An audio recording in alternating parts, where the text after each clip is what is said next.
my sights over. I'm super happy with it. You got to reduce feedback. Do you have headphones for today? Yes, I do. I opened up 7 images. That's a third of what was submitted. I figure if we can get through that, and then we'll see where we're at time-wise today. Yeah. I had to update Skype. It updated itself, so now it's all different. I hate it. Alright, here we go. So here's the first 2, 3, 4, 5, 6, 7. Still hear me okay? Yeah. Okay. Here's the first 7 to get us. Okay, let us get it full screen here. What's the thing? It's like, I read it in a video. It's just like, it's supposed to be like a sort of post-apocalyptic dystopian future, but with like mutants and bioweapon creatures. Okay. Some people are kind of nailing it fairly spot on from what I kind of envisioned. Some are, I don't know, fairly missing the mark. So I remember Skype I used to be able to like, this used to be really tiny and I could just tuck you in down at the corner. I don't think I can do that anymore. Ugh. This sucks. Look, I could keep you right here. We will do the, I don't know. Oh, here you are. I found it. No, I didn't. Okay, here you are. It was hidden. So, I'll stick you here. Move that there. So now it disappeared. Okay, there you are. Alright, I'm already recording. I hit everything. Tool presets or something. We could just jump into this. So just think of like a destroyed world with creatures, and it's a little bit of a darker challenge. Yeah. Okay. Absolutely. I can do dark. I've seen a lot of these ahead of time from doing my hangout, and they show up with these, so I'll probably let you start us off on a lot of these. Sure, absolutely. If that's not a problem. Yeah, just when you want me to start on something, just say, Adam, what do you think? And I'll start on it. All right. Hello, everybody. I'm Tyler Edlin. I'm back with my good friend here, Adam Duff from Lookup. Hello. We've got a new site. We're here critiquing another challenge. This one, not to regurgitate every word for word what it was, but it's basically a post-apocalyptic fantasy-esque type of setting with bioweapons, mutated creatures. That's the sort of feeling and vibe we were going for. So we're going to see how these talented artists, and I have them in sets because we're going to have to do these over a few sessions because there's a lot of them, and we have not a lot of time. We're going to just get through them and close these out, start up a new session after the fact. So yeah, we'll just, if you don't see your work here, don't be alarmed. It'll just be in the next batch. Yeah. All right. So Adam, I'll start us off with this one. This. Sure. From Envy. Okay. So this is very dark. It's extremely atmospheric, but I don't think it's atmospheric enough. And meaning like you have all these darks in here. You have a nice focal point. You know, that's very direct, but I think you could come in here and really start to add various types of cinematic effects with your lighting and your atmosphere. There's just too much raw black, for at least for my personal taste, and for a lot of illustration styles and tastes as well. Like there just needs to be a little bit more, you know, inklings of color, effects, you know, presentation, things like that. We just need to see, I think, a little bit more, you know, atmosphere and like a little bit less raw black in the image. Yeah. And there's like the consistency thing with kind of what's going on. Like this is a very clear shape, but again, because it's so black, I don't know what is being obscured there, which is part of the problem. I was trying to get a little bit of atmosphere in there. This isn't the best way to do it, but yeah, Adam, how do you feel about this? Like we could see definitely if you have a light source in the back, we could certainly pull a little bit more from that. Yeah, like I see the artist wanting to kind of have this creature emerging from the dark, but in going completely black with it, you actually have the opposite effect of what you wanted, which is depth. Because in black and white, when you have pure blacks, especially when it covers that much real estate, you lose a lot of depth in the piece. and it ultimately flattens the image. That's something you generally want to avoid. Now, you want to be discreet, but you don't want the character to, you don't want to over-define the character, right? Because you want to have that mystery to it.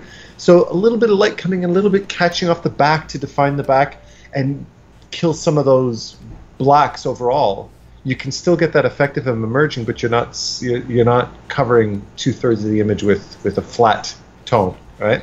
Just and as that'll an also help with example your of this, colors a lot. Adam, allow me to open this up of kind of what I was talking about, but I would say poorly described. I have this just because I have this image on my desktop right now, because I'm sure this is going to come back for a lot of these darker images. Here's a bunch of screen references from Blade Runner and from, I think, Altered Carbon, some cyberpunk type references I had. This is exactly what we're talking about here. Even though this scene is potentially by default probably all black, as you can see what the camera's doing, it's using a lot of fill light, a lot of atmospheric color to increase the depth and the mood of this piece. And yours could wholly benefit from these sort of aesthetics. Yeah. You see, you don't lose the mystery of your character because the character's face is hidden in shadow with a little bit of a rim light to create a pop. The detail's still all gone, but you could show a lot more going on. Absolutely, yeah. This reminds me of machine, right? The Stranger Things creature. Yeah. The Gorgon, Demogorgon. I think the yellow in this is also just like, it's just too much yellow. If it's like a fire or some kind of warmer light, I think there'd be a much more subtle gradient. You'd see a lot more greens going in and transitioning to blue and then to black. There's just a certain subtlety to it that I feel like this could really benefit from. I think ultimately, the real offense here is that black and white, like the heavy contrast. I would really worry about that first, and you'll notice that your colors are going to start feeling you're going to start noticing the oversaturation of your colors, and you would start to feel the need to tone it back. So I would worry about that first, kind of create this nice ambient smoke machine fog to create a bit of a separation from the background, and then from there it'll start making a lot more sense. You can really describe some of the texture and the back, detail of the creature coming in with this light, this fill light that hits the shadow side of the creature. Yeah, there you go. I didn't even notice the tail. Yeah, then you can get a lot of range going in. The second thing is, and it's definitely a skill level based thing, is you're going to want to eventually just get in there and really practice your fine tuning, like your finesse, how you're managing your brush strokes and you're painting your textures and how light is affecting them. But, overall pretty good job, and you certainly kind of hit the tone and the mood that we were going for on this one. Yeah, definitely. All right, Alex, how you doing? All right, let me see what we got. Nice sketches. Loving the sketches. I'm like, Adam, on that note, I'm like really sold with this. This one right here, that's my favorite. That top one. And I only mentioned that because several of them are actually interesting. Yeah, I think this would have been more appropriate for the challenge, because here when you have a cloaked figure, or a cloaked skeleton, it's basically, for a lot of people, it's like, that's the Grim Reaper. That's like almost like a textbook. He's only missing a giant scythe, and that's kind of more on horror and demons, which is a very kind of different, aesthetic and genre than what we were kind of going for on this. But, I mean, we're going to critique what's here. That's what I'm going to say I like this idea better. I like that composition better. But we'll go with what you have submitted today. Yeah. I'll actually jump right in and say something right away. And that is, in your sketch, you were loose. You explored. You threw in a lot of loose detail into it. There's some nice confident uses of contrast and line, and you weren't too anal retentive and tight with your approach. As soon as you brought that into your painting, everything became this uniform, perfectly polished shape, and you lost a lot of that character. The character in your sketch did not translate into your painting, and what I would do is really focus on trying to find that a middle ground between your sketch and your painting, where you don't lose that detail. Start your sketch and paint into that sketch and maintain some of that details and integrate those details and those loose brushstrokes into your painting. and you're going to start to see a lot more. Your paintings are going to become a lot more immersive and exciting to look at, because this is too clean. It's too simple. It's too monochromatic. A lot of that. There's not enough. Like, even if you could get somebody to click on this, you know, on Instagram or on ArtStation or Facebook, or whatever, there's not really enough tangible detail or weight to a lot of these things to hold anyone's attention. And I talked about this in the last video I uploaded on on YouTube. It's just it needs something there to really keep and hold and capture and mingle with your viewers. Right. And I think a lot of that is the detail. A lot of that comes from referencing buildings, referencing more specifically the car. You know, cars usually have a doorknob right there. That's entirely missing. Cracked windows would have been appropriate there. And then again, referencing the drapery and the lighting and the color of this guy. Everything feels way too, even though it's in the mist and fog, it feels way too hazy. You know, even though that's kind of like what's going on here, but even for that, it feels like way too much. And you want to make this feel like there's some kind of physical presence and danger.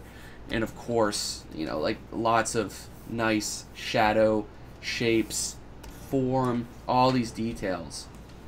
And if I could throw something in from a cinematographer's perspective, I was just watching a video. If you go to the YouTube channel Now You See It, he has a very good video on the history, the origins of the Dutch angle. I think it's called The Origins of the Dutch Angle. And people tend to overabuse the crap out of Dutch angles for the sake of having a Dutch angle. It's basically trying to make a boring shot look interesting. And remember that a Dutch angle has an emotional purpose to it. Just throwing it in for the sake of throwing it in does not make a boring shot exciting. So what you're trying to do is compensate this empty composition with some crazy movement to it.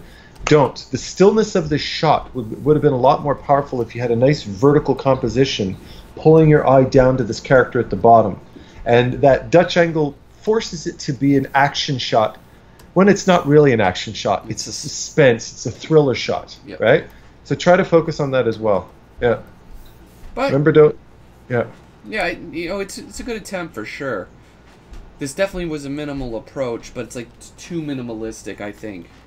Yeah. For a lot of kind of key illustration.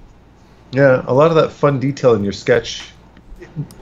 Translate that into your finished product as well. You'll see a lot, because overall it's a nice idea. Just it's lacking a bit of detail there. Yeah. All right, Alex. Hello and welcome. Hello. All right. So the painting's the one on the right. Okay. Yep. I'm not sure what happened here. Might need to restart. It might be a graphic issue. Do you have a lot of windows open? No, I closed. Yeah, this. Okay, here I just had to click something. Yeah. Okay. All right, so we have samurai, feudal Japan, and then some kind of monster that he's gonna slay. Very interesting going on here compositionally. Again, I would say this is too simple and too elementary. You know, like it's just too simple. It's too straightforward. It's too grade schoolish. But then this, you're starting to having the character's back, with the sword out and the creature just looming. This is high drama. This is comic book. This is fantastic, and I think that leads us to your final, which I think is actually somewhere in the middle of these two. You lose the drama. You zoomed so far out. You lose all the drama and the impact that this one had. But he's also just like, what's going on? We have a creature. It's in a field, but what's he doing? We got no context to that. He's just like killing. He's chilling there. He's very sterile, right? There's no action involved. The samurai, he doesn't look like there's nothing in the body language going on. So the narrative in this piece is really disjointed as a result of that. Whereas here, the sword is out, the camera's behind the character. We are ready as the viewer to get committed to watching this character fight this giant beast. Yeah. I'm also thinking too, just in terms of the challenge itself, if the theme of this piece was kind of this meditative type of still moment of thought and pensiveness, that would be really, you'd have something really good going on here. But that's not the theme, and we're kind of, I think the theme was more of this kind of post-apocalyptic. It's a bit more of an action-based type of theme. So this doesn't really have any connection to any of that narratively speaking either, right? They're just kind of it's just a nice image, an interesting looking composition that I think missed the theme as far as that goes. I'm not sure what this is, what exactly is going on in this piece. Can you interpret what's going on? Well, that lies in the whole crux of my critique here. There's just a lack of things going on. It's like two things chilling, in a field. But, on that note, there's also a lack of lighting, and a lot of like basic art principles are completely devoid in this. Like you could see even in like a screenshot like this, there's lighting hitting right the top of the fields. Like we could see that there's lighting coming in this. We know that there's a moonlight, like ambient light coming in from the right in that. So while you have some subject matter references, like okay, you have some references on a samurai, you got a shot like that. You're missing a lot of like these key. Maybe you have them and they're not here, but you a lot more research and reference needs to go in. Like you want to be looking up loads and loads of sea creatures, microscopic imagery. If this is a creature, you're completely fabricating it out of your imagination. You need to sell that creature, and just having a couple orange glowing circles is not going to do that. Yeah. Okay, I think I can see now what that is. I was looked like kind of a weird UFOs in the sky or something. If there's moonlight, you need to sell form on this. This is about as underbaked as it could potentially get. There's just no lighting or rendering at all. It's just like a loosely colored in line sketch. See, Adam, imagine if we had that there, and this is. Let me try to blend. I see what that is now. I thought that was actually a sky we were looking at. I didn't realize that was a creature. And that's part of the problem. There's just it's way too undercooked. Yeah.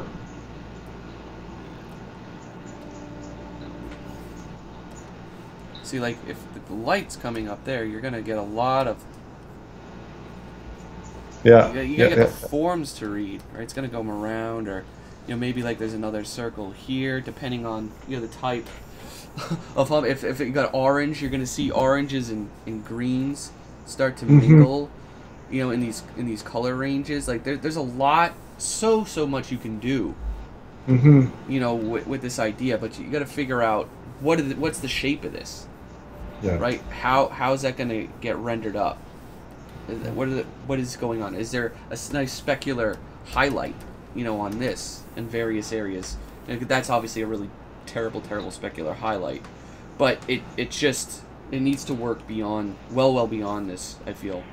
Yeah, just focusing on the fundamentals of form and light, keeping it, the simplicity is fine, but rendering it out a little bit more, because I didn't even know what I was looking at that point. But and do pay attention to the theme itself as well. Like, what is the story about? So that'll definitely that's a tricky part. You want to paint what you want to paint, but the theme asks for something else, and that professionally something you're going to have to adhere to, right? So I would spend a lot more time in the earlier phases. Lots of sketches, lots of drafting, lots of preliminary stuff. Loads more reference and research needs to go into a fantastical image like this. Don't like, okay, here's the idea, monster, character, and then throw a flat, kind of flat color on top of that. There's a lot more on the back end that any professional would put into it before going, into it full on like that. Yeah. Oh, okay, what do we got? Here's the horror aspect. Woof. Oh wow. Okay. This got real. Yeah. Do you want to start us off? Sure. Well, for starters, I very much like I like the fact that this is a very emotional piece. The colors and the expression really, we know exactly how we're supposed to feel, and you really pulled me into that world. As far as the lighting and forms is concerned, the character's okay. Anatomically, a little bit, you have to learn a little bit more about the anatomy of the neck and stuff like that. But overall, not too bad. I'd put more yellow. Yeah, definitely a little bit of a variety in the colors. But once you get into the background, those cars, although interesting rendered if that was intentional, I kind of like that style if it was intentional. Yeah, that kind of two-dimensional flat type of car is neat if you're going for a Beksinski type of feel to it. But I don't think that was your intention. I think it was just you didn't properly define the shape of that car with the lighting, right? Yeah, I'm gonna jump it got on a your little flat there. bandwagon with that car. The scale of it, something seems like very weird. Yeah. Like, I don't know, because he looks for the most part like regular human proportions, but the car looks like miniature next to it. Yeah. There needs to be like more storytelling or something else to help justify, like, if this is a giant creature, you'd almost kind of need like regular human things in it as well to really help sell that idea. Yeah, you gave yourself a pretty tricky... Here's another thing. You gave yourself a very tricky humanoid, for what it's worth, character in a very tricky pose. And it's pretty clear you did that from your head. In which case, I don't know any professional that could pull that off from their head convincingly without using some kind of reference. So you definitely want to, get in front of that camera, set up some lighting, and pose yourself if you can pull off that kind of a pose, or try to find something online. But like the position of the leg, that back leg on the left, the way it falls behind the arm, and very off there. Not in a distortion type of way, but anatomically I'm not sold on that, right? But you can get like a lot more like subtle, highlights and things like hitting right the various, the muscles and the forms. Yeah. Kind of coming up. A lot of speculars on this type of... I'm not sold on the texture. It's a very good base, but there's a little bit more that really could be done with that. There's also this line here going all the way up this side. I'm not sure what that is, but I do find it rather distracting. Yeah, Aside from that, like, you have very inconsistent detail and finish. Like, there's fairly obvious, like, photo elements in there, a weird car placement there, as we mentioned, but then there's like nothing whatsoever, on this ground. No trash, no detail, no line. It just feels a little underbaked in this sort of area here. But yeah, it's a very tricky image that you have here. You're contending with, all things considered. A little bit more there. I just started bringing in more color. It's a little too monochrome, like everything green, and then like bam, like red. Like I get a lot more, subtlety out of like a lot of that. Yeah. Bring in a lot more, colors. Maybe open that up. Maybe have, like fallen, street lamps and signs. Whatever you could think of. Clotheslines in the back. Windows, more buildings, more layers, like little more detail and definition, background and foreground throughout the whole thing. Yeah. Like, good idea, but like give it that overhaul. Kick that nitro into it. Very nice mood, though. Gotta say, you went straight from the heart with this one, which I really like that. All right, so you hear the little lady. Oh, yeah, you probably hear everything upstairs. I miss those days. That is just my life right now. Dreadfully exhausted all day and all night. Enjoy it while it lasts. It won't last long. All right, this is interesting. Sharkman, yeah. Let me get the name here. Who do we got? Do we have one? Credit where credits... All right, Cromalo. Okay. Hey. And welcome. Yeah, welcome. So you've got the idea and thematically the content you have, and you nailed it. For me, I would say the problem is like the execution and presentation of this content. There's a lot of like kind of contradictory kind of things that I think if switched around, you could do a lot. You could do a lot more with. I'm sure Adam's you could get in there a little more precisely with that. The anatomy gets very awkward in a lot of that, but it's funny. It's because anatomically, if you kind of break it down, it's not wrong. Like you can see the delts, there are a few little mistakes and stuff like that. Yeah, like you can see that overall. But like I think some of the neck stuff in the pose. The pose and like the way the hind leg presses right up against the upper arm. Like that whole that I don't think if you were to actually take that whole scene and rotate it to the side view, you'd realize that that was not possible. Like just in terms of the perspective and the position of the characters, again, from your head, right? So when you try to pull off something like that from your head, you can get some awkward mistakes that you wouldn't have spotted otherwise. And I think the colors-wise, I would look into color harmony, because looking at the piece, you're going with a very primary type of palette. You've got the blue, you've got the green, you've got the orange, but there's no, those colors don't necessarily harmonize together because they're very sparsely placed across the color wheel. By blending colors together a little bit more, you can achieve a little bit more harmony. Have this overall scene feel less like it was drawn with crayons, and more like it was nice mixed blended paints type of idea. Right? Just look up videos or something like that on YouTube on color harmony. That'll definitely help you with that for sure. If you're going for this type of attack, suspense sort of scene in the broad daylight, it's a little bit more of a delicate thing to handle. You'd want to make it maybe feel like really mucky, or like a high humidity, like atmosphere. Like you want that light to really feel warm, in that it's just making these guys like sweating it out in the thicket here, this frontier, wherever they may be. You can use a lot of atmospheric light to simplify a lot of what's going on in the background, to add more drama to the immediate, midground and foreground. Nothing I, of course, have like a reference for right at the top of my head here, but when you have like a bright blue, happy sun sky, and you got like a monster fight, in the foreground, they're kind of really contradicting each other in terms of like that execution, and that's how, for me, a lot of it's not working that way. Aside from that, it's just some of like the awkward general shapes like going on in this. It's kind of all over the place if we were to break this down in terms of the shapes and design. Wouldn't have been my first pick. Like, I think, again, just if all these trees, like, too much background, like I would have let me see here, go in with this purple again.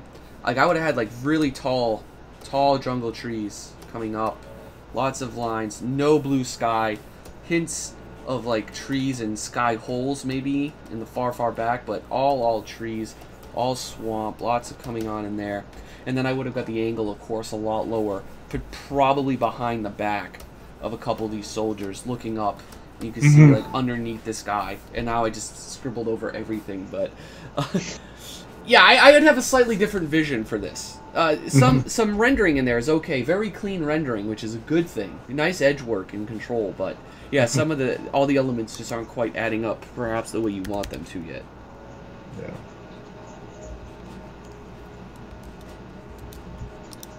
All right, here we go. Robert G. Monster. Here we this go. reads very nicely. This we're right up close to the action, so we can see who the good guy and bad guy is. There's a nice close conflict. Yeah. Very good readability.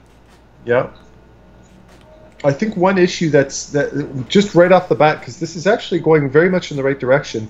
I think the lighting-wise, again, you see this very often, that light is just catching off the rim of the front of this character, which, if you look at it, doesn't really define the three-dimensionality of this creature well, or your character for that matter. It kind of makes them look a little bit warm light from his lantern? Yeah, the warm light. Yeah, see how it just catches along the edges all over the place? Yeah, except that would you would. I think I'm on the same page with you. Like, you would see, like in here, right, a whole lot more of that hitting not just the top there, but like the side, and it's gonna probably peak right in there, and then it's gonna it's gonna have a fall off where it gets underneath it. It's gonna get very dark, a lot less saturated. But see, now it feels quite a bit more volumetric. In terms of like that light hit. Or this is the wrong one anyway. I was thinking this leg was on the opposite side, so this would be not orange, but ambient, a little more ambient like that. But this is essentially like what this leg here should have had, and this talon.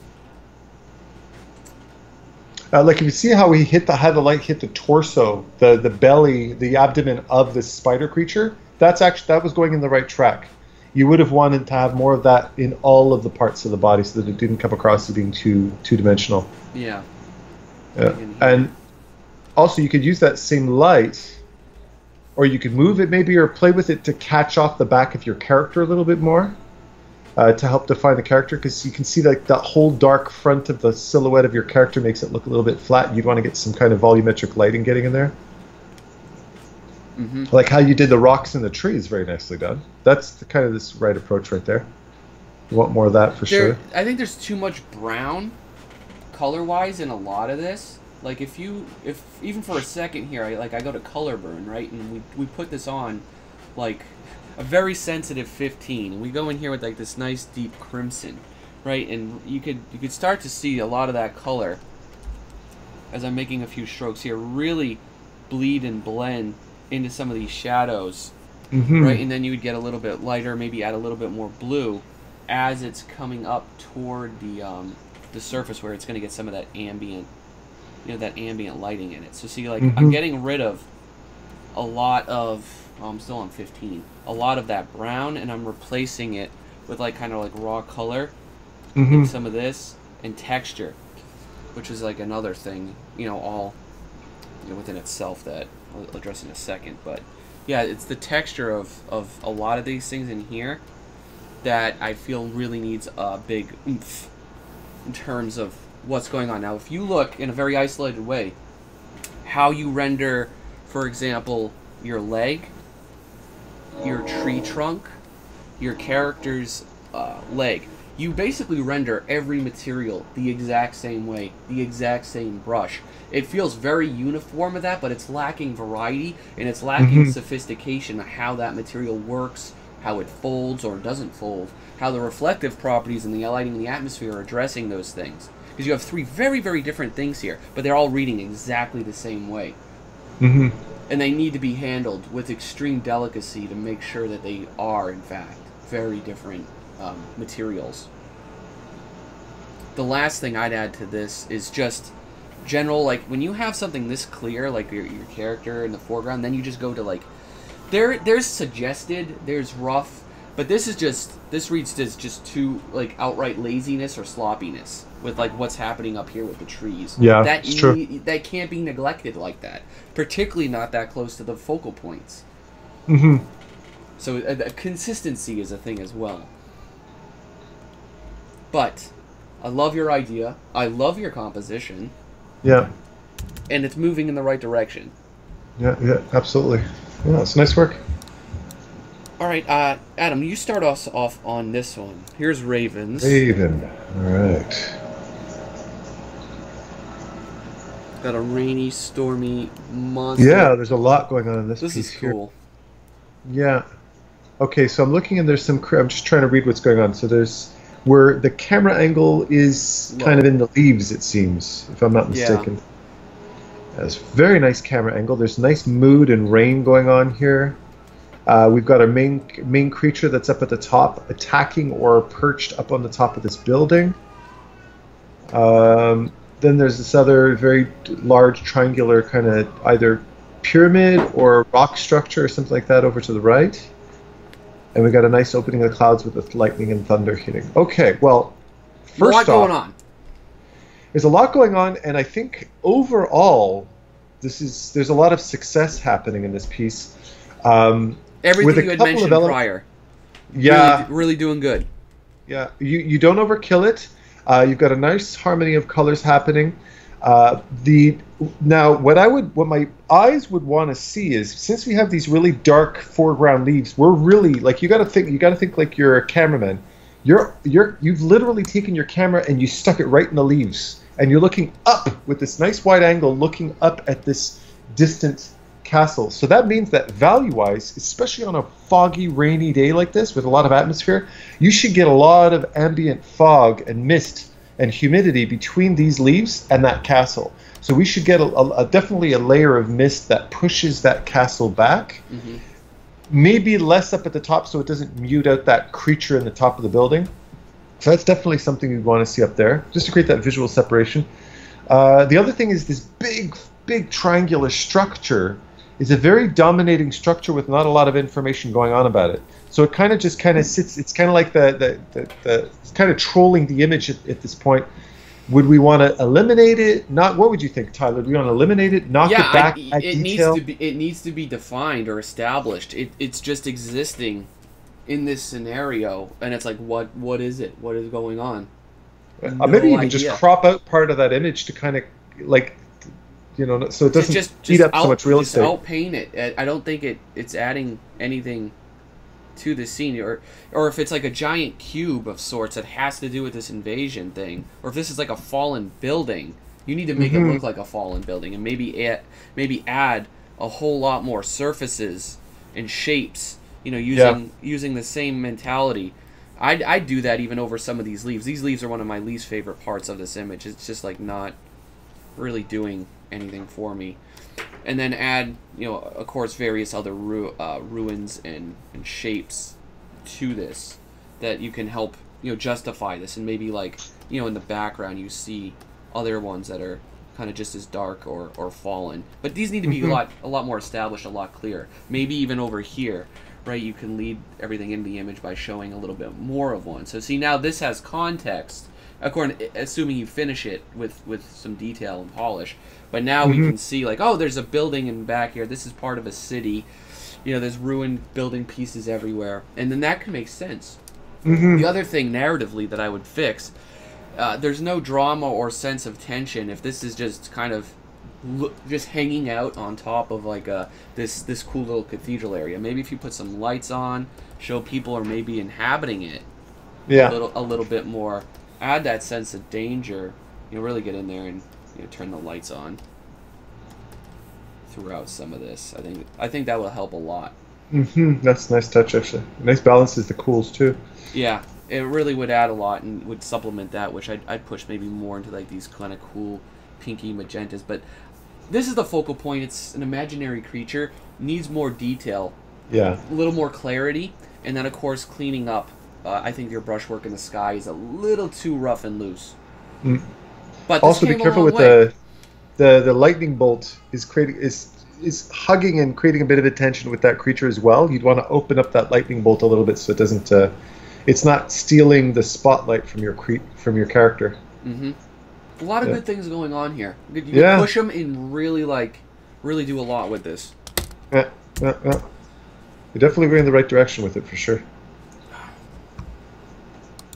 All right, Adam. We're gonna fit two more in today's session. So let's go with Tim's. This is cool. Some real. This is like a super inventive bio creature. Really creepy. It's got human faces and fox pieces and like a leper thing. I like the idea. Yeah. The drawing and the execution overall of this creature, I know there's a heavy kind of stylized thing you have going on here, but that is so well executed compared to like how you did like the rocks in the ground, for example. Yeah. There's a huge quality consistency going on with this thing. Yeah, like those rocks being such a big dominant part of the scene, and then they were just these flat triangular kind of rendering when you've got this gorgeous character. Immaculate character drawing. Yeah, like really beautifully designed, very creative. I'm not a huge fan of the straightforward fronting, engaging the camera type of thing all the time. A little bit of an angle sometimes helps, but overall beautiful. But then this big 2/3 of your image is triangle mountain, and it totally clashes. Yeah. Like this is like a majority of your canvas. And you don't even need all that. I mean, I would just crop it out. Yeah, crop it below the tail. I was going to say, the easy answer is, let's get this engaged. Yeah. Bring it up. Yeah, tighten it up. All that stuff at the bottom. There you go. Yeah. So we can still retain your verticality. Yeah. But just keep the important pieces. Something like this. Maybe like a little bit more right there. Yeah. Look how much extra you had in this. It wasn't adding anything to your image. Toss it out. Just toss it. The other thing that I'm finding very distracting is your use of stars. You had a lot going on again, right? A bright majestic cosmic sky going on. You got volcanoes erupting, who Lord knows what back there in the green, and then you got the creature and stuff in the foreground. That can all work, but it needs to kind of flow a little bit better together. Very like I'd probably do like filter. yeah, right, Adam. I'd probably do like one volcano or something. Like if you really wanted to show that, like right there, have your green smoke, have some barren lands or something out there. Maybe the hint or shape of a few. Very asymmetrical. Like have them. Yeah, those stars are very overpowering, aren't they? They actually confuse the eye into what's foreground and background because they pop so much. So just knocking those out, that would definitely make a nice difference. And maybe pushing back a little bit more atmospheric depth between the foreground and background because I got a little bit confused on what was what because of those values and colors. This is Frank Frazetta's Composition 101. Look up a lot of his work. You need this foreground to absolutely pop off the background. Yeah. It's not doing that. You have dark and light in the foreground. You have dark and light in the background. You have dark and light in the midground. You have this magenta, this purple foreground. It's in the background. It's everywhere. It gets a very kind of hard to read as quickly as you want it to.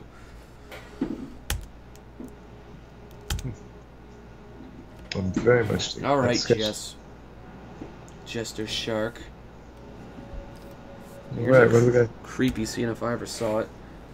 Beautiful colors. Yellow and orange. That's how you do it. Just like I forgot I think he's a Polish guy. I have no idea, but this artist. That's Zdzisław. Yeah. Yeah. A very nice way to like get. That's Vikshinsky. That was the artist I was referring to before.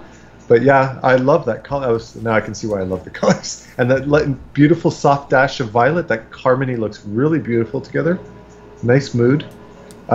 Not entirely clear that it's a creature, mind you. We don't have an identity. It looks more like a beautiful bushel of flowers or grapes more than a creature.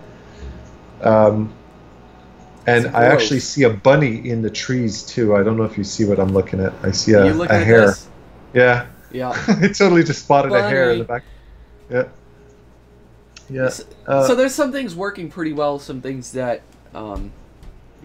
not quite as. I don't know what exactly it's going. Like obviously, I think the building's the subject matter here.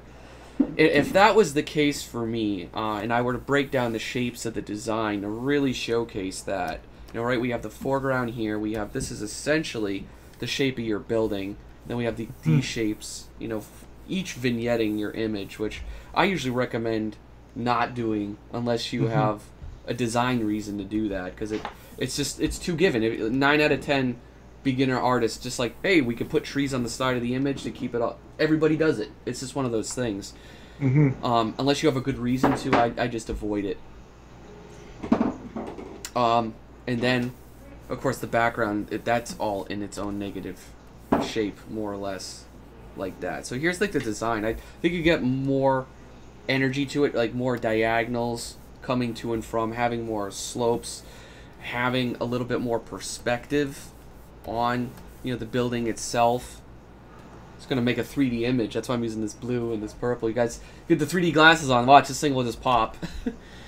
But yeah, it's like almost like a little too sterile for me. Even for like, see, like this is cool. Like this one here, the difference is, this is about that building, but it's also a lot about the mountains and stuff. So I'd work on like, if this is the primary thing in your image, how can you make that feel as impactful as possible? And I actually covered this just a video or two ago in my Forest Cottage videos on YouTube, but it's kind of the same treatment I would give this, and that's a working of the shapes to really bring the viewer's eye to it, capture it, and send it in with a sense of energy and conviction. Because everything in this essentially, right, is either horizontal or it's straight vertical, and that makes for a fairly sterile image. If you look at any of the designed lines in it, there's no dynamic shapes, right? You can make C curves, you can make S curves, and you can make straights. And this is essentially, I mean, aside from like your trees, the design of the composition and everything itself is all straights. And you want to get in there to really think about how you can make dynamic shapes. And I talked about this in about a half a dozen YouTube videos at this point. But it's something this could largely benefit from. And define that character, that creature, that entity, that purple thing, because right now it's just blobs and it doesn't really have a sense of character to it. So how would a living What type creature of blob interact is with that it? environment? Right? Is it Yeah. is it a pulsating one? Is it aggressive? Is it slow and lumpy? It's assigned very human characteristics to it to give it more character. Yeah. Yeah. But yeah, very cool submission. Thank But you, Jess. lovely. I think the same artist approached. I could see how this artist definitely has a much lighter-hearted approach. Jester Shark. I'm sure if the same artist took on a more light-hearted piece, they would have a lot more success quickly with it, because I can see the mood. That's generally the mood of this piece. It's nice. All right, we're back, day 2 of the critique sessions. We'll start off today with Adrian's piece. Adrian. Which is very Adrian. Your Very style yeah, is iconic very, style. Yes, is very clear. All right. I love the content, like, in your piece. I like the design of the characters. Yeah. I love, like, this kind of world building aspect. That's really mysterious elements to it. I love all that aspect kind of going through. And it's amazing. And just we've only seen a handful of pieces by Adrian since he started entering in the Brushwork Theater, but I don't even have to see his name, although it's important that the name is there, right? I don't even have to, because I can immediately recognize him. That to me says a lot. Just the fact that you've chosen a path and you're following it, I really, really respect that. Also, that you're not overdoing your design. You have a very specific design theme, and you go with it. And look what a nice, cohesive image you have going on there. I'm digging this a lot. What do you think? What do you think in terms of critiques? I think it's that same problem we see in your work a lot. There's a lot of just like really straight like verticals and some awkward like horizontal placements. Like having this object, whatever it may be, maybe this is the creature, but it's not necessarily reading as that. For like the first 5 minutes I looked at this, I just assumed like this was a plane. These guys are sitting on it. This guy's this kind of like big thing like hovering over here. If this is in fact underwater, I don't think that's clear enough either, because I'm kind of second guessing myself whether or not it was or not. So there's a lack of clarity with many of these like external elements with this piece. And it just, I don't know, I think that element of it could be better. Yeah, I noticed that just looking at how, when I analyze how Tyler analyzes things, and Tyler will always break apart and look at something objectively. He won't look at the actual, what's the content, what are the characters, what are their, forget about all that. Just look at the shapes and the construction of this as if it was geometric shapes, and see how that reads. It's a very smart way of going about it. And if you look, you'll see that kind of, if you look at how the characters and the main big one and the two small characters, you kind of clump them together into a corner. And then you have the rest of the scene that isn't really, it's not being used, and you have the silhouettes of those characters get lost in the body of the other one. So move them over and create a better read by keeping them somewhere in a negative space, so you'll get a better silhouettes, right? That kind of idea. Yeah, I as I said, I like the subject matter and your actual content that you have going here. My least favorite part is just like the design of the picture, the composition of the picture. I think there'd be like a lot more dramatic way to kind of tell this story, to sell this shot. But you know that would require a whole redesign, and I'm not going to go further with that thought. But yeah, it's just something about it. Like it you could really increase the drama by kind of moving the pieces around a bit more. Some of the lighting here looks a little flat with how you rendered it. I don't know if that's just like a very conscious style decision you're making, but if it's not, like having, getting these shadows in and around here to really get that lighting to pop off these materials, can go a long way. So I'm just kind of going at this with a very kind of thick, and chunky brush. Like if you have like a peaks and valleys, right, in terms of the form, like you're gonna get things that hitting up here, maybe hitting up here, maybe there's like a highlight, hitting, or if we go up in this purple range, right, and you have like a highlight going here. This is not the best brush, admittedly, to kind of show this, because I would like a little more subtlety with it, but like there's a lot of form I think you could continue, to render out, because some of these things are like really, you have like a really strong line art like it's visible, like kind of up in the head. But in other pieces, you're getting more into just rendering and painting. So I don't know if that's just an evolution of where you're going with your work, or if you want to kind of continue like a comic book look. But be just conscious that you have some of those elements kind of going around. Like in here, the fact that like this side of the back, right, is this wide, and then this side of the back is that wide until it starts wrapping around. So like there's a lot of like little inconsistencies kind of throughout that just kind of come down to the root drawing level of your piece.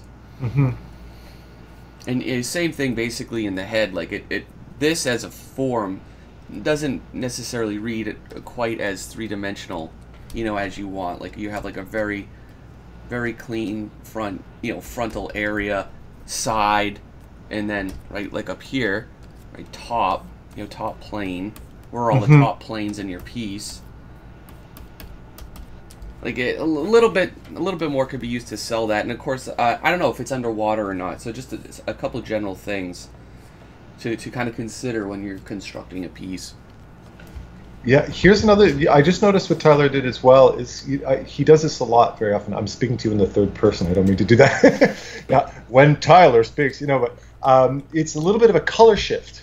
And notice that you have a lot of. Although I like there's a nice harmony in your kind of soft, peachy pink to the violet, but then there's nothing else, so it gets a little redundant. And just having a little bit of that kind of a bit of an aqua teal pop to it really adds a lot to the piece, doesn't it? It creates a bit of a... In the shadows, if you go to the darker shadows, if you have like these cool ambient lights, if you pull that down to like a neutral yellowish green and get those to pop some of the shadows out. Like if you're going, Adrian, like raw painting and you want to get some nice color accents in there, you know, warm up the occasional shadow in there. And it will bring, it'll start to bring everything forward. Yeah. These warms in here. Just some, you know, color suggestions. But, you know, really cool idea. Yeah. That's what I look for in this. Keep doing what you're doing, man. It's the idea. Yeah. All right. John Lau. Aha. Welcome again, sir. Welcome for the 857,000th time. You always add a lot of quality to this competition, for sure. Yeah, we got like... All right. So which one's John's? I guess the top one? I think he did a double submission. Or are these all his submissions? I think these are just all his idea. I like them both, John. Let's start out this. Like, I love this idea. There's a bit of a lack of contrast in parts of it. Like, you can see that here in your 3D. Like, if you get that dark in there, I think that'll help that, you know, 100%. So, Adam, I'm going to get just, like, really sporadic with what I'm going to say, going between the two of those. So, while I'm down here, do you have any quick tips that you think would help him? Like, see, like, getting this dark under here is what I mean. Yeah, not only that, but it's funny, I was just watching a video by Peter McKinnon, a photography video, and he was looking at some of his old photography, and he was talking about leading lines and composition, right? And one of the pieces of his old pieces that he kind of liked was one where it was a kind of a tunnel of pillars that had nice perspective lines leading your eye to a point. And he said, I like this, the only problem is at the end of those leading lines there was no, quote, payoff, right?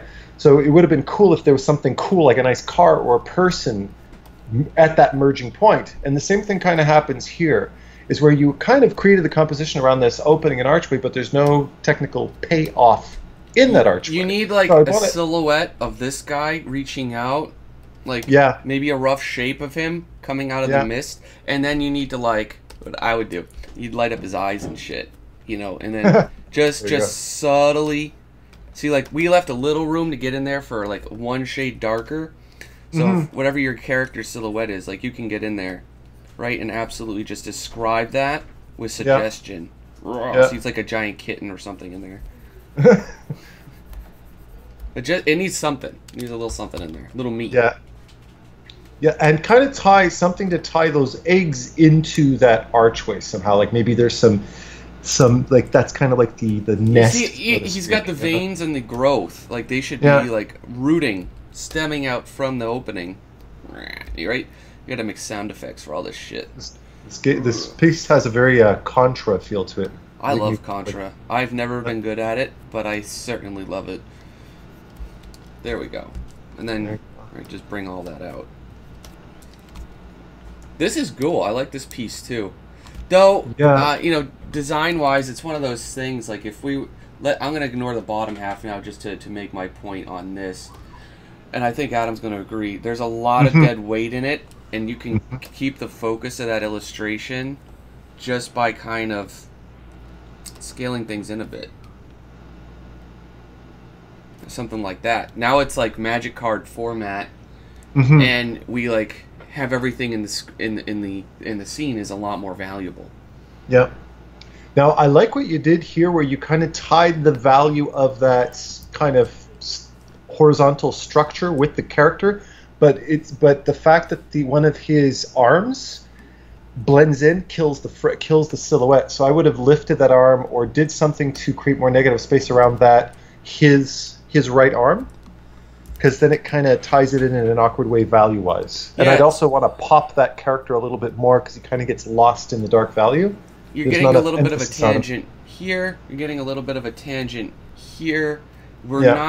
You're not seeing, we're not seeing the back form, you know, of the creature here at all. It gets a little bit too lost. I think that's a problem, like, with that readability as well. And it's also, like, getting a little washed out. I'd go a little bold with these deep, warm colors. If you have, like, a warm tone back there to really pull out some sweet accents, you know, on the creature itself. You can, I mean, I didn't know I did a little too much there, but those are some things that are, you know, not letting the creature pop off the canvas enough. Secondly, since I believe you use photo elements up in here for like the foliage, the density of their information and detail is far higher than that of the character at this point. Yeah. Your first option, and I recommend it, is definitely detail that character up. Second is to do more overpainting and soften the detail from the photo work. You don't need a lot of detail back there. You're going to imply a lot of it.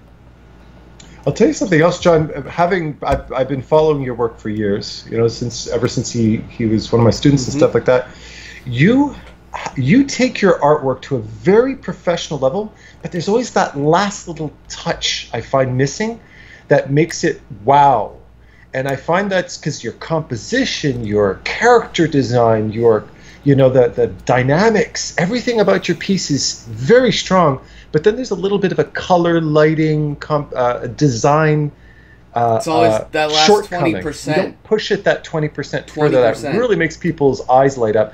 So push it a little further. Always look for that little extra kick in your piece, because it's almost a little bit of a frustration that I see every time. So just keep an eye on that. Make sure you kind of give it that little extra push and don't call it quits just yet, because I love your stuff. I'm a huge fan. Hey Ahmed, this is really cool. There's a little bit of a charm to this that I sincerely appreciate and like. I like his kind of expression that he's just sitting there mawing on something. The composition doesn't offend me. I think it's pretty cool.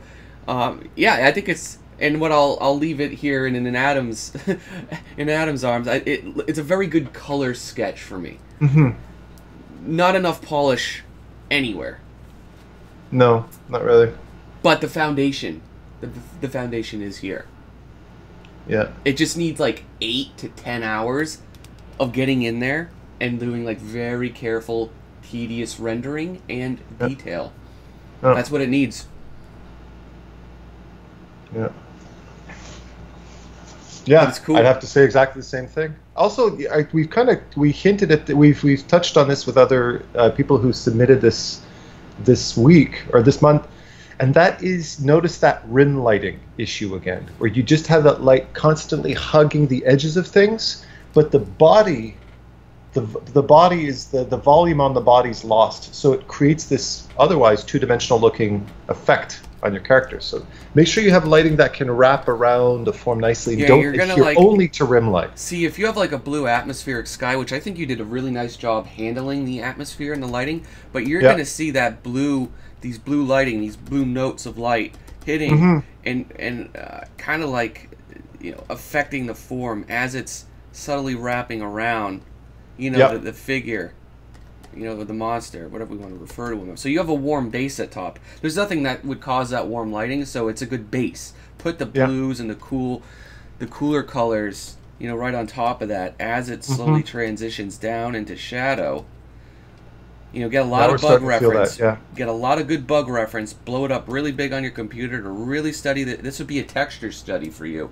When you come in here and you really detail this over that time frame. But that, Adam was right. I mean, this is exactly what it needs. And then I would kind of scale things back, tone them back as you're getting into, these shadow areas. And you have it under here. You have like a little bit of bounce light. Go further with it. Yeah. Absolutely get some of these nice, deep, dark, and blue. There you go. Perfect. Blue tones underneath there. Play it up. Yeah. Also, I would give him something legs. like right here, a little bit more. Yeah. Like maybe like a snack, maybe it's a person, maybe it's like a truck split open. It needs something a little bit more right there, just because he's like leaning over it, like he's hulking over it. Needs that payoff item. That MacGuffin. There you go. But a lot of this is great. And I think we could even crop a little bit out of the left, like hug the composition a little closer to his butt, so we don't have that space behind him. Lose that. That keeps calling me in right there. Yeah. Lose that, and just lots of detail, a lot of clarity, because it's a very nice color sketch. I'll leave it at that. Yeah, definitely. Nicely done. All right, I'll let you start off on the next one since I've seen this a few times at the Hangouts. So you're the one with the fresh eyes on this. Go wild, Adam. All right, let me see. So, okay. There's a lot going on in this piece. I think clarity of forms is definitely something. I like the painterly loose brushstroke, but there's definitely a lack of definition in a lot of things. And you have this nice kind of the effect. Who's the artist's name, by the way? I'm not sure. Powell, I believe. Like P-A-W-A-L. I want to confirm that. He's always posting. Yeah. Powell. Okay. Yeah, you wanted to get this kind of atmospheric, foggy depth into the piece, but too much gets lost, and you have the clouds that completely mask over that cityscape in the back. In real life, that wouldn't happen unless maybe there was something like if the train was on fire or something and there was smoke. But that really confuses the composition. Now, Pavel also mentioned the fact that he noticed that the perspective is off, and yeah, definitely, especially if you look at the two kind of posts in comparison to the trains. That second post is kind of killing your perspective, the one that's a little further away. I would actually take it out because it's obstructing the train, and it's kind of killing, it's interfering with your composition, so I would completely eliminate that altogether. The reflection in the water of the girl is a little bit too prominent and placed in the wrong place, so I would get rid of it. Or maybe have a little bit of a reflection. Remember, that reflection is from your vantage point, so it should be directly under her vertically. It shouldn't be over to the side. That technically wouldn't happen. And overall, just polish and cleaning up your form so that you're not that white, washy, cloudy mist is killing a lot in your image. I would get rid of that and sharpen that up quite a bit so we could see that distant landscape. What do you think, Tyler? Yeah, I think it just misses the mark a little bit too much for a lot of what this composition, this challenge was going for. I tried to hint at you that a little bit in the Hangouts, but I didn't want to. You were so invested in this, I'll let you see it through as far as you can. But again, this has come back to like the Grim Reaper image we looked at, yesterday. It's like too much angels and demons, not really getting that whole bioweapon mutated creature type of vibe from this. So there, in that regard, it's a bit different. Now, if you had something of that subject matter storming around in like a brighter, sunnier day in this world, that would have been a great contrast to the more darker, dreary ones a lot of people were depicting. And I know that's why you went with this tone, which the tone is fine, but it's like the subject matter and content of it that is kind of really missing the mark. Like if you had this type of setting, this type of color palette, but you also had like those spores in it, or you had some like fungi like growing around, or if you had like massive webbings, like, but contrasting that by like the bright sunny day.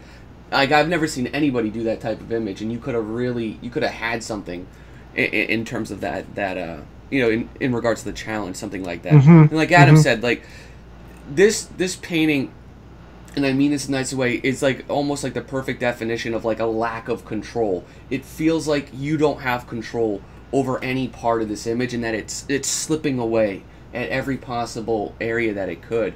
And I don't know what's the direct cause for you in the painting. Maybe you need to do more structured drawing and just follow it through systematically.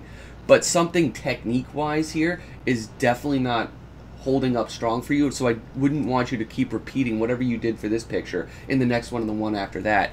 The brushwork is kind of all over the place. The edges all over the place. How a lot of it comes is very heavy-handed and again unreferenced in that regard. So I think you kind of nailed it. I think what I would say, just on a psychological level, artistically speaking, Pavel took on a very, very complicated, ambitious type of subject, but there's just too much going on. I mean, you have this complex nude anatomy with wings and trains and overgrowth and all that. I would say try to focus on simpler subjects. Just focus on the core objects. And you've got so much going on in here that you kind of lost sight of the major thing. Like, what is a nude angel doing in a city, and why does she have this kind of sad, introverted type of There's a huge pose? Disconnect with that. And that doesn't necessarily tie into this post-apocalyptic looking overgrown city. At least I can't see what it is. So you have to take a third-person perspective and say, how's my audience going to receive this? Is it going to make sense, or should I clarify and speak more clearly? How do you want the audience to feel? When you design, when you look at an illustration, that's a problem a lot of people have, is that you got to really consider that. Yeah. Are you taking them to a place, to a setting, to a world, to meet a character that they've never encountered before? How would they feel when they gaze upon, the site? Things like that all kind of come into play with the design. Technique-wise, if this is something you definitely wanted to hammer through, I would have gone into DAZ. I would have gone into SketchUp, make a couple boxes to block out the scene. Upscaled a DAZ figure model in that pose, dropped on there, really kind of panned around to get like a camera angle that's like, the camera angle's a huge part of the design as much as anything else. We're so far removed from this. Everything is so sterile and neutral in terms of how it's presented. I just don't know how to feel about it as a result. Like, you could have done, like, imagine like a shot where it's like we're looking down, or like we're over the head, of the character, and we're looking down. She's just gazing at the fish swimming down. Like, there needs to be that kind of narrative take on here, and the angle needs to be in design with that. Or you have like a different angle where it's like looking, it's much more of like an upshot, and we could see the character and dipping the leg down, and it's kind of more about that moment. There's just like a lot more that I think could have been handled a little bit differently with this image overall. But I will add this one thing, and that is, what I really like about this is that you didn't hold yourself back from expressing yourself. Yeah. I love the fact that you're not somebody who over-tames yourself, and that you allowed yourself to explore some crazy ideas like water and fish and trains and all that kind of stuff together. But remember to tie it into a way. You got to always think, is my audience handling this the right way, or is this just going to confuse them? And really be empathetic towards your audience's reception of it. Because otherwise, your intention's going to get lost, right? But very ambitious. Those types of pieces are good to get out of your system, and I'm sure you learned a lot with that piece, and learned from all the mistakes you made in it. You carry that through to the next piece. That's the best you can hope for, in a situation like that. Hey, lucky. I get it. This is cool. Okay. We've got a couple of these creatures that are eating a seal. A hand. That's a human. That's disgusting. What's wrong with you? Disgusting. Oh my god. I love it. Praying mantis, wolf, a frog. Something. I like this hybrid. Is just that's just all kinds of crazy. He actually has a reference for that head. Yeah. That's pretty cool. I wonder what kind of creature that is. Now, just because I have to do a little bit of assuming, if you didn't have more than this reference, you may have, you may not have. I get a lot more, and these are like pretty far away for the subject matter. You want like really up close stuff to really get into that skin texture. You want to find like iguanas, Komodo dragons, certainly alligators, so you can really, that like your ideas here, but you definitely need to like really up that reference so you can apply a lot more believable detail in the rendering of those forms and textures. Now check it out, just as an observational thing, because we very often tend to paint what we think we see. If you actually look at that frog, notice the specular highlights are very, very subtle. Just a few around his eye, a couple coming down the back of his neck, and a couple on his knee. But you kind of have this glossy white sheen on everything as if he's wrapped in plastic wrap. Be conscious of that, because very often you can kill the rendering, you can kill the believability of your lighting and specular highlighting by overdoing it, and that's what happened here a little bit, right? Mm-hmm. Look, be careful with what you're observing. Don't let your mind's eye get the better of you there. I feel, color-wise, even if you want to go for something subdued and neutral, it's still way too monochromatic. Subtlety is everything in a palette like this, and you can really like come into these see this gray range here. Select it. You could subtly you can manually do it with a brush, of course, and that's the best way, hands down. But I just selected a little bit of range here, so we could put a little more green in it or a little bit more yellow in it. Little things like this will just get away from that really raw type of neutral that you have there, and I think it'll help it out, kind of a lot. Where I was looking for it. Color balance, right? This is it, right? I could put a little bit of yellow in that sky, a little bit of green in that sky. See, it starts to add a lot to the mood and the behavior of the piece. Okay, this is like a blue-green maybe for the sky. You could do a lot of nice yellows and oranges coming in with the field, little things like that. So I'm just constantly going to the color range, see if I could pick that highlight range right there. We have that. Now I'd up I'll do it with a brush this time just to show you the difference. So, right, if we let me just grab an airbrush for the sake of this.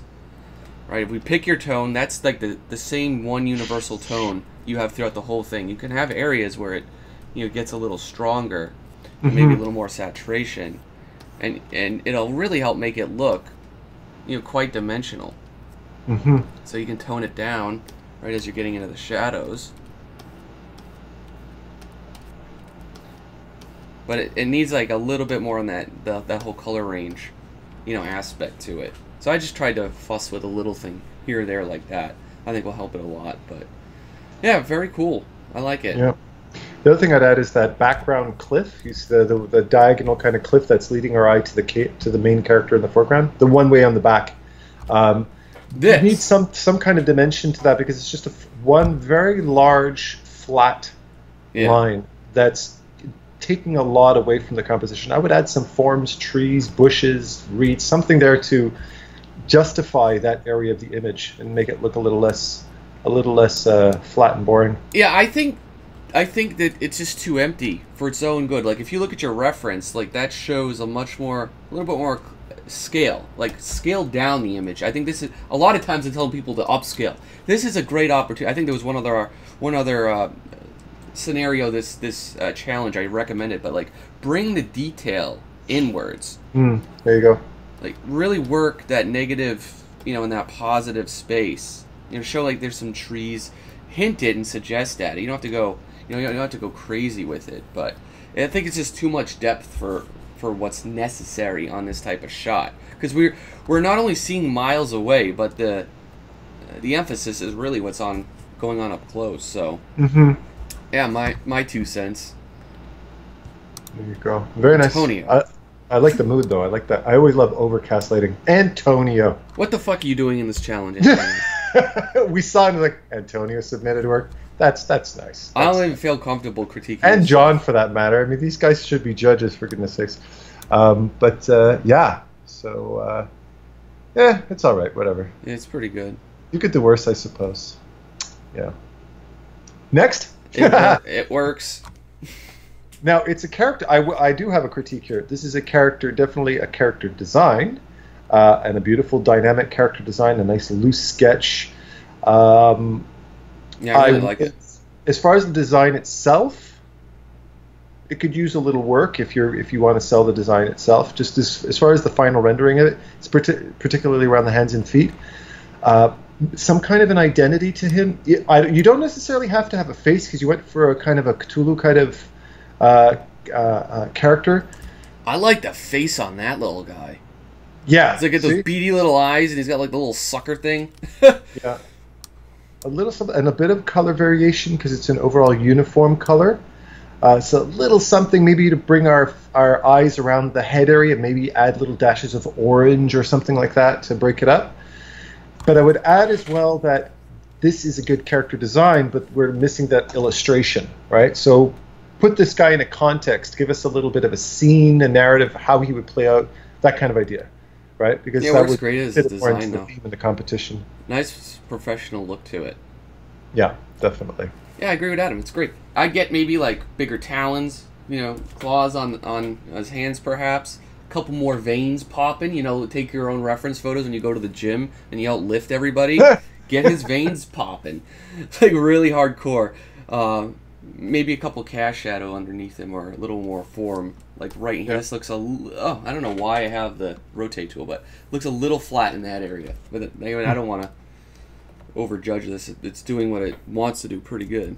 How do I get this back? Reset? There we go.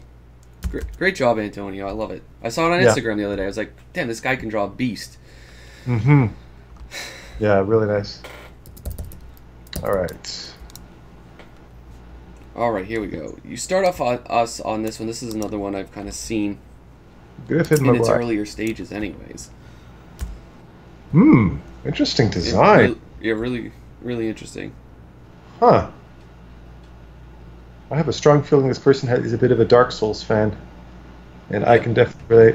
I would say I love your concept a lot. Yeah. This definitely I feel the threat. I feel the faceless creature that you can't reason with type of thing, which I love about a Dark Souls character. They're all faceless types of characters. I really love that about them. I love the evil, dark, ghostly faces in the design. There's a lot of beautiful detail. Overall, what's bothering me is the soft brush everywhere. It's soft brush. Super soft, blurry, and out of focus. It's bugging me because there's no tooth in the piece, especially where the payoff is around that face, and I come in with get some nice juxtapositions of hard and soft edges because that'll really clean things up for you a lot. And I would be careful with your values too, because you kind of have this wishy-washy patchwork type of background to create contrast where needed. But I would go with more bolder areas of value instead of this kind of painterly, patchworky type of value, because that's because it's creating a bit of visual clutter, a little bit too much noise. What would you add to that? Yeah, a lot with that brushwork. This is what, and I'll just to describe it a little differently than you did. This looks like the classic case where you have a nice favorite brush, and it looks like, because I think we said this maybe one or two other times this challenge as well, it looks like you rendered the entire thing with only one brush, and that's not inherently bad in itself, but it's really obvious in this case because of how you're applying that to materials. They all look and rendered the kind of same way. Lighting is affecting them all the same way. And you have that same very streaky brush look to everything, and it's completely like weighing and bogging down, the final look, of the piece in that regard.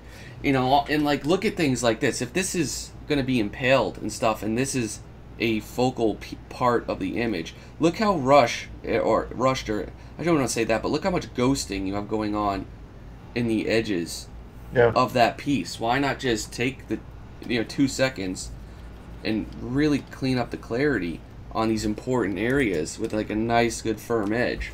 Well, look at how look at one hard edge really pops, and it really creates a nice contrast.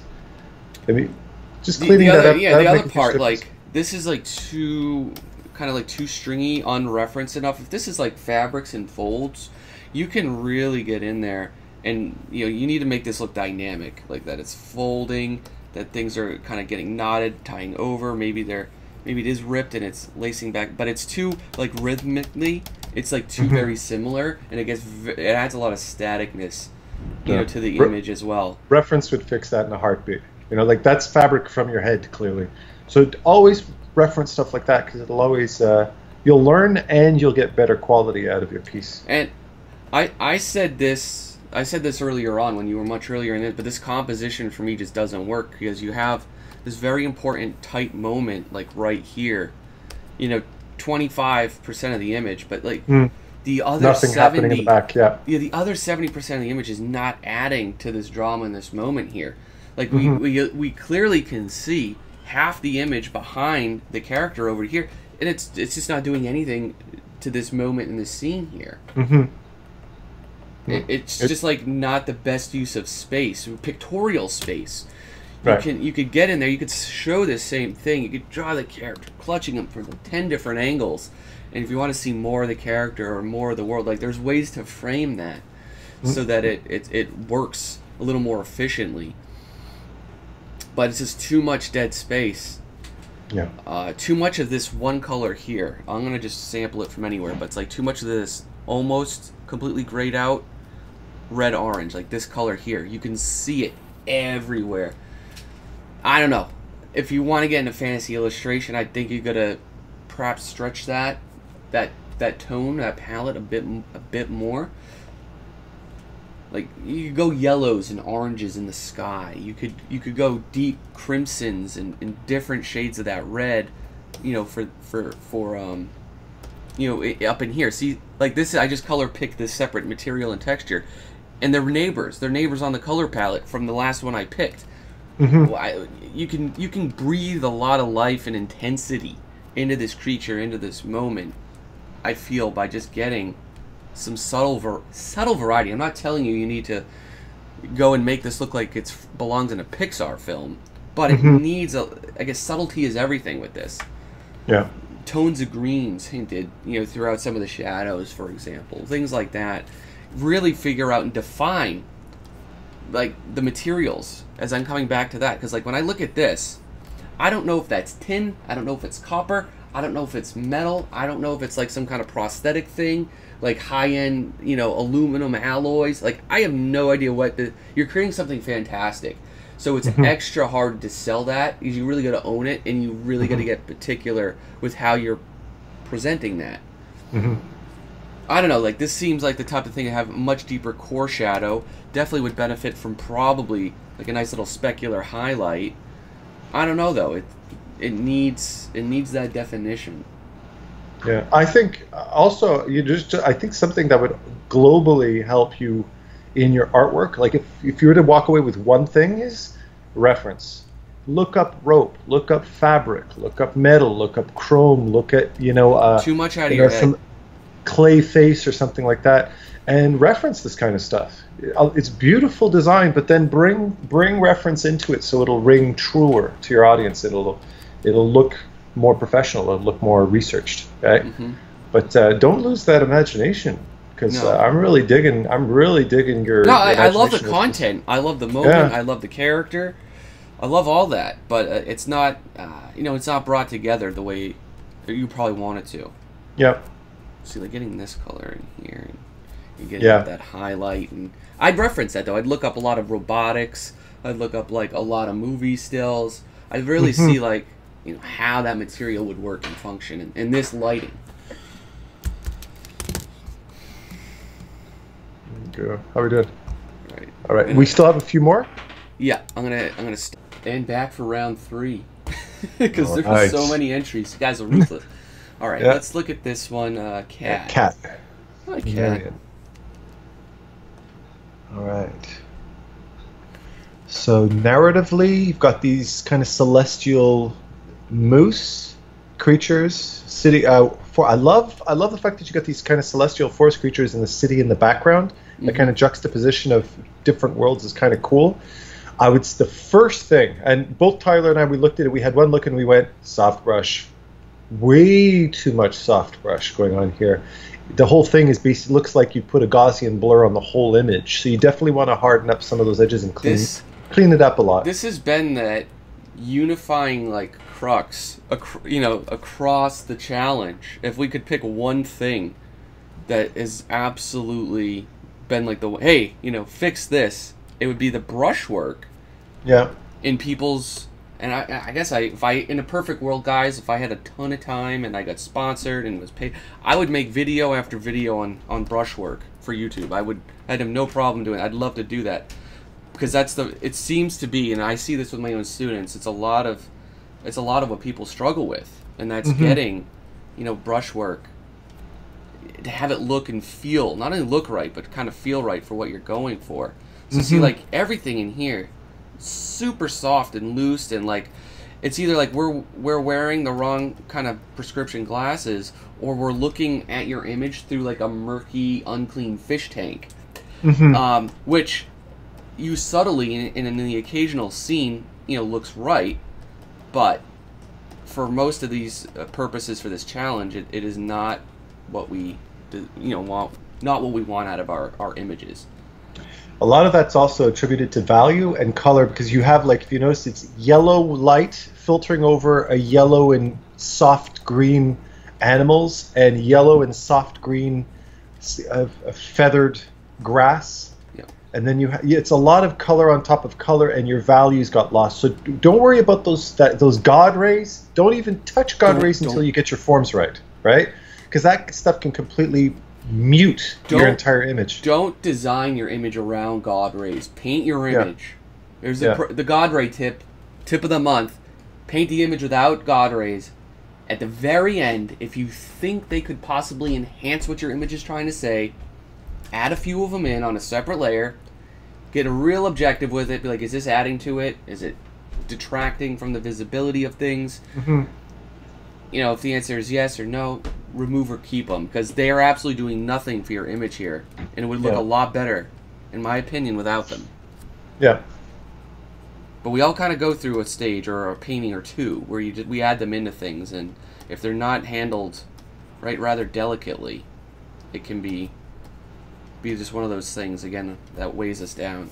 So see, I'm just going around. I'm just fixing edges and getting form. It's lacking form, temperature control with your colors, and of course the edges themselves are like a huge part of that. See, like, if you have a tree back here. You know what else you can do that's it's a fun technique, and a lot of artists, I do this sometimes, I work this way directly in my paintings, is construct an image using nothing but your lasso tool. Just lasso forms and bold value. Lasso a tree, bold value. Lasso the ground, and just block it with solid values, and that's how you should block in and read your image. Don't come in with soft brushes and kind of blend things together in a wishy-washy way. Really think of bold shapes and make sure it reads well then, and then you can figure about other things after. But that's it. You just start that for now, because I think that'll really help you kind of construct your image using big, bold, basic shapes and values. It'll definitely make a big difference there. Yeah, keep it simple. Don't overcomplicate it. Yeah, it needs brush control and structure. That's really it. The idea is absolutely lovely. I love this creature. I love whatever this is. I mean, I don't really understand it fully yet, what's happening. I think that element or aspect of it, I know you have like a whole story here. I'm not going to get too into that for now, but I think that element or aspect of it could use a little bit of clarity, because you do, at the end of the day, want the image to speak for itself without all the extra narrative and things. I don't know if it needs that city in the background. Just the focus should be like with this and what's happening here. There's a lot going on. Kind of filter a little bit of that. Well, the narrative is the suppression. I just kind of glanced at it. The suppression of nature, so to speak, which is cool. I like that. But the image should read well first, right? I think that's really the main thing. That airbrush is not working for you. Now, this is definitely got a good read. I was funny because I just started playing with Horizon Zero Dawn yesterday, and this immediately made me think of it. Very cool. What do you think, Tyler? Yeah, I like the colors. I'm not sure about, as I told you before, man. I'm not sure about that crop job where we're losing the ankles at the ankles of all these characters here in the foreground.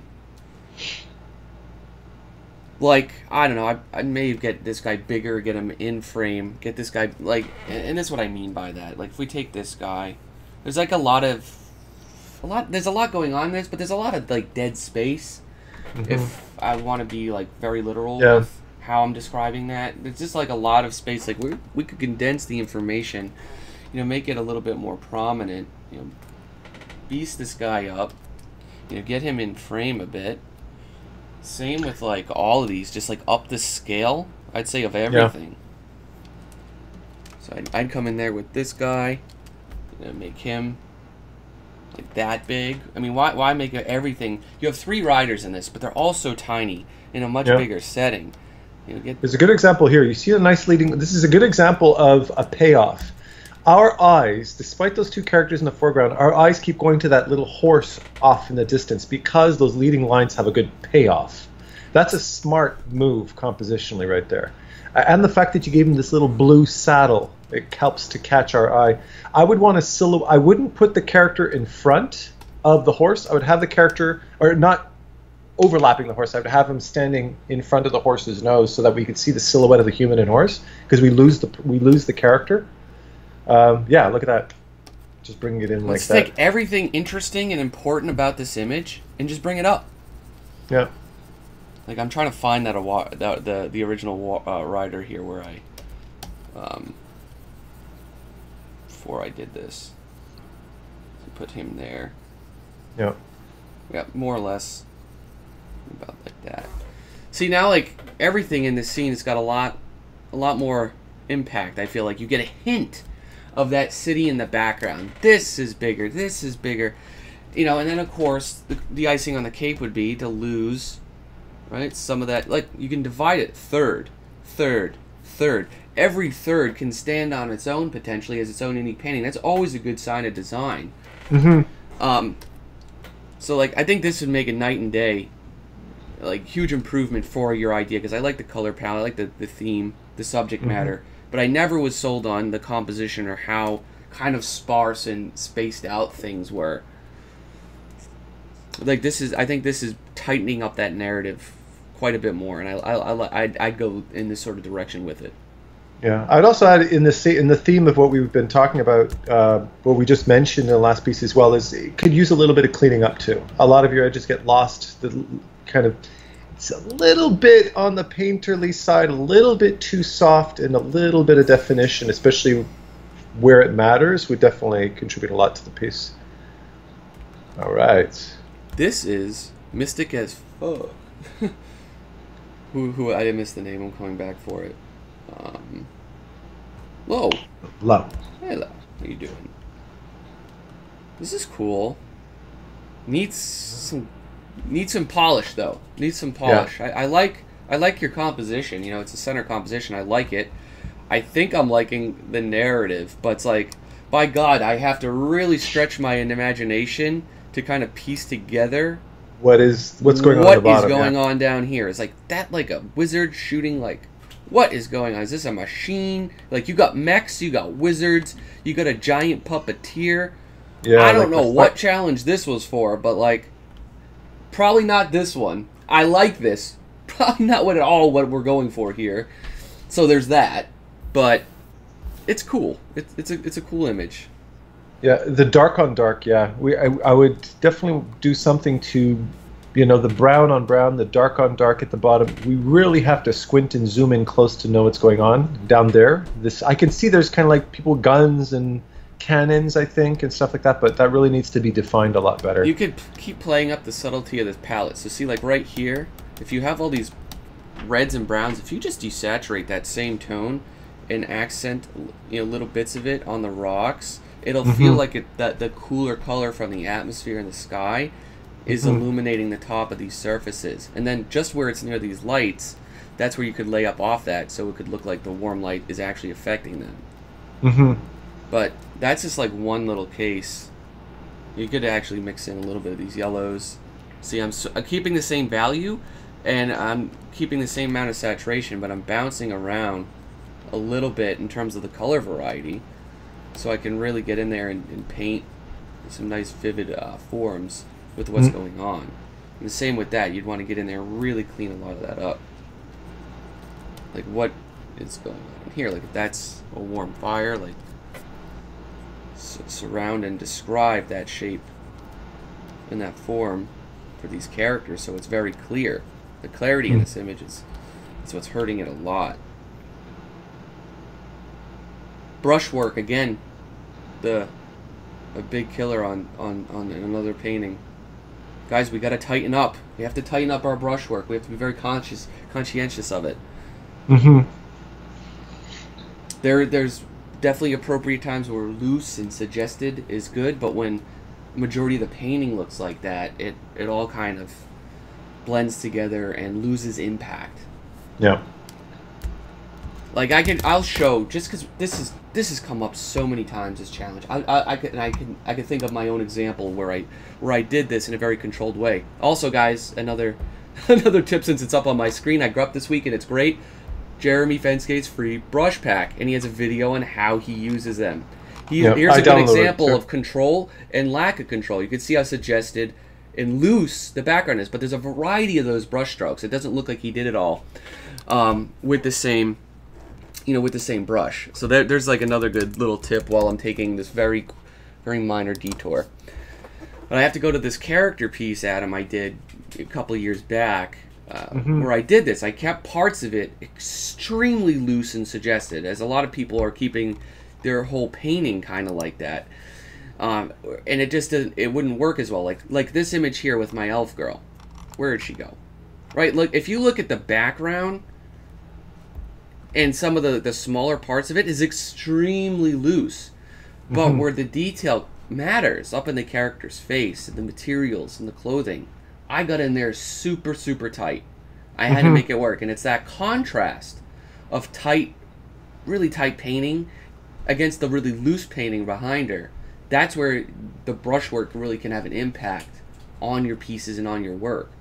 But if I did her as loose as I did back here, it wouldn't work. Yeah. Wouldn't be professional at all either.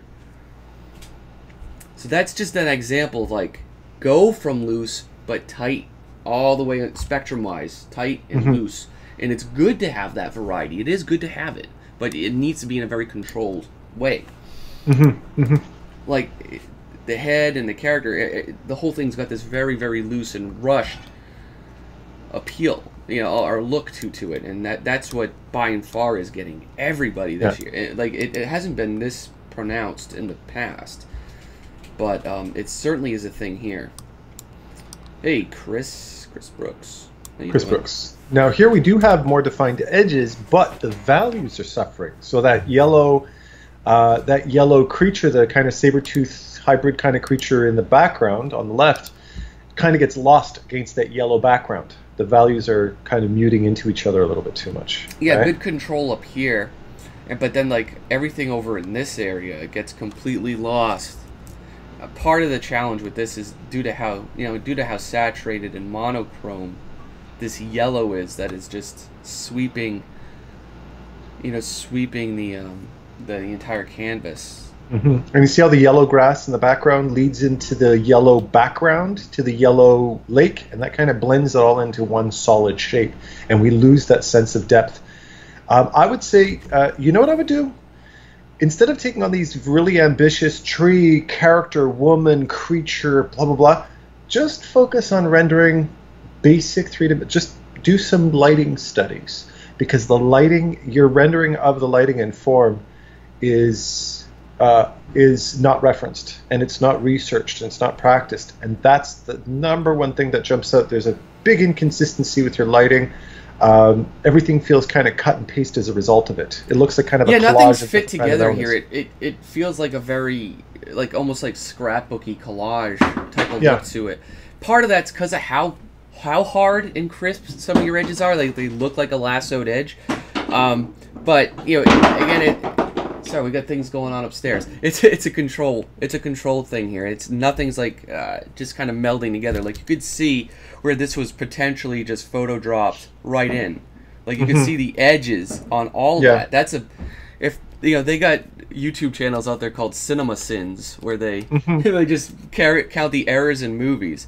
If we were looking at a piece of digital art and did digital art sins, that's a huge one of them. Right? There's no integration. There's no integration with the grass here between the tree. Like we're not seeing it, and I know I'm just scribbling here, but we're not seeing it overgrown and overlap. She is floating. We can see her cutout ass. Her cutout ass right here. Same thing. It looks like she was copy pasted, slapped right on here, with very little consideration of like actually what is going down. So yeah, there's some things. There's a lot of narrative going on here, which is very ambitious. Like Adam said, start simple.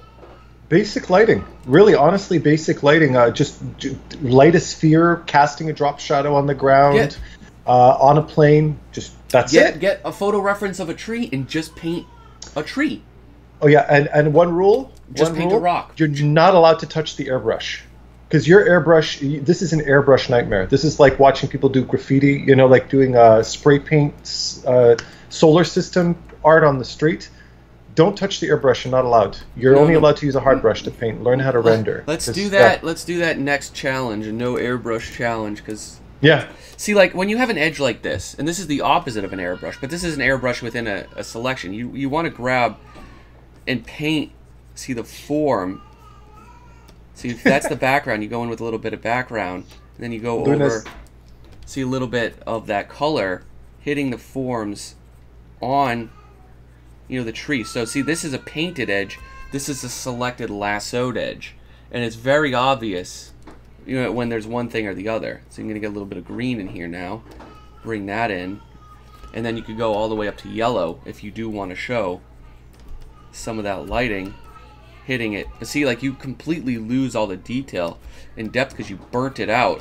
Let's say burnt it out to black. When bright trees I'm totally distracted, Tyler. I'm listening to don't make a the baby upstairs. I'm listening. Luna singing the new Ariana Grande song by the sound of it. I'm loving it. So see, so like if this is a tree branch, right? You're gonna have, and I'm not attempting to paint this accurately, but it's gonna have form, or it's gonna wrap around like that. The light, as you're showing here, is going to wrap around, but there's going to be a lot of light. And then there goes the dog. They're doing a duet. The duet, yeah. This is the challenge of me doing anything right now, just trying to like get a clean audio, but it never happens. So you got to fill this all in. 3 dimensions. Yeah, no airbrush. No airbrush. Get the texture of that brush in there. Start to learn how to actually, I really recommend you to go grab Jeremy Fenskate's brush set, which he generally put up there for free, and he has a video, 35 minutes, how to use those brushes. Yeah. I don't even think there's an airbrush in that set. You don't need it. No. Don't need it. They're really nice brushes. There's some really nice, the chalk brushes and stuff, I downloaded them too. There's some really nice brushes in there, so, I mean... See, like, we want to show, like, that light, right, wrapping around that form. Here's the core shadow. You can get a little bit warmer at the bottom, that light. See, just wrapping around, hitting underneath that branch. But everything needs, like, very delicate attention, guys. Delicate attention. Just, these are, like, we go over month-long challenges with these because we don't critique them in time. But, guys, you got a lot of time. For those of you that catch these and start them early, that's 30 days.